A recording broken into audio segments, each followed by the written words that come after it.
among the federal agents that included, as you point out, the Homeland Security Secretary. And among these advocates for immigrants, one of the things they say is that this is a publicity blitz. We have a full screen of what was put out by the New York Immigration Coalition. And part of that statement, it says that this is all about this is not about public safety. It's about instilling fear in our immigrant communities. They go on to say if someone has a removal order, if they're picked up, they can request a review of that order. But the time to do that in terms of requesting a review is before you are detained. It becomes incredibly difficult to do it once you're in custody. Kate and Clay? Rahima, thank you. Let's bring in NBC News Homeland Security correspondent Julia Ainsley in Washington. Julia, what more have you learned about those weekly immigration operations we mentioned? And also, why Aurora, Colorado for the next one, at least in terms of what we're expecting? Well, if Aurora rings a bell, that's because that is a place that Trump campaigned, because he said the city had been, quote, well, in his words, infected by Venezuelans. That was because of the Venezuelan gang there and some activity in one apartment building. But look, city officials told NBC at the time that the city is safe. And so, but that became a city just like Springfield, Ohio, that Trump really zeroed in on during his campaign to show that illegal immigration had led to problems in U.S. cities. So that is the next city that we know of. That's according to 3 sources familiar with the plans. And they want to pick 3 cities per week, as I'm told, to make it an all-hands-on-deck approach, where not only ICE goes in, but they're also working with other federal law enforcement agencies like the ATF, the FBI, DEA, and others to go make these widespread arrests. And so we expect Aurora to be the next one, and then for next week for them to pick 3 more cities to target. And Julia, can I ask you about an incident at the southern border? The Texas Department of Public Safety says Mexican cartel members fired at Border Patrol agents yesterday. What do we know about that? That's right. We are learning more. Not every time anything like that happens, there's usually an internal investigation, so not a lot of details coming out from that yet. But you can see the video there. This is something that Texas Department of Public Safety is providing rather than Customs and Border Protection, in part because Texas does use its own Department of Public Safety to do a lot of immigration enforcement along this border. They say these people were firing were cartel members. That's not something that we've been able to independently confirm yet, Kate. Okay, Julia Ainsley, Rahima Ellis, thank you both.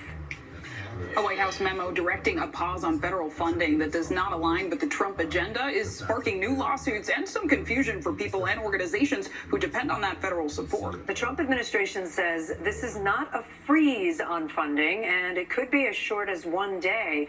The White House says Social Security, Medicare, food assistance, and all direct government assistance to individuals will not be touched. But the future of other funding for other programs that receive federal grants remains unclear. White House Press Secretary Caroline Leavitt tried to clear up the confusion. This administration, if you are receiving individual assistance from the federal government, you will still continue to receive that. However, it is the responsibility of this president and this administration to be good stewards of taxpayer dollars. That is something that President Trump campaigned on. That's why he has launched DOGE, the Department of Government Efficiency. Joining us now, NBC News senior White House correspondent Kelly O'Donnell. Kelly, the legality of this move is being questioned by organizations and at the state level by some attorneys general. What exactly do we know about what funding may be impacted?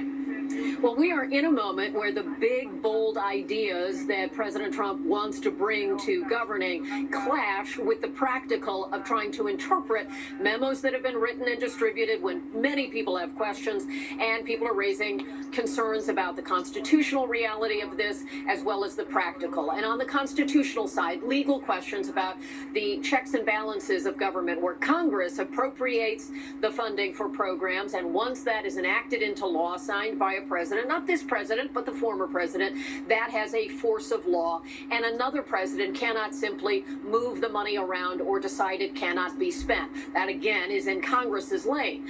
What the Trump White House is saying is that he has put forward some executive orders that examine things like diversity, equity, and inclusion programs, using the woke ideology as their term for it, describing programs that might have these kinds of dimensions. And they want a freeze Time to reflect on what those programs include, justifications for those programs going forward.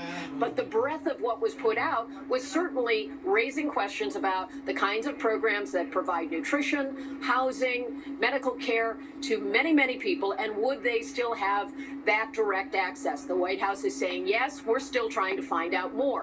One of the programs that receives grants was talking about this as well and said it has concerns about how this would affect those plans, including this, saying this memo would have a devastating impact on hundreds of thousands of grant recipients who depend on the inflow of grant money that's already been obligated to fulfill their missions, to pay their employees, pay their rent, and so forth. That's the National Council of Nonprofits and the American Public Health Association. So at this point, there are lots of questions about what does it mean to a specific group or a specific program, and we're working to try to get those answers, and we are asking this White House to provide more as well. More information to come, I'm sure. Kelly O'Donnell, thanks for your reporting. Appreciate it.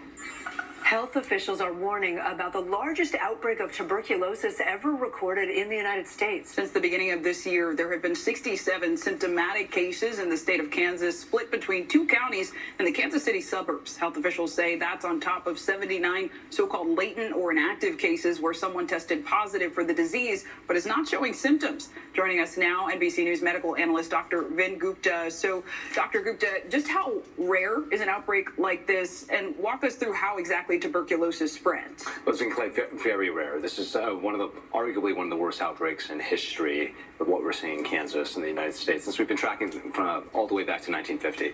In terms of how it spreads, this is a classic case. If somebody has pulmonary tuberculosis, we're talking coughing, even coughing up blood, night sweats, weight loss, can be chronic for up to 3 weeks. So if that's you or if that's a loved one, that's when you want to get tested. But it can spread through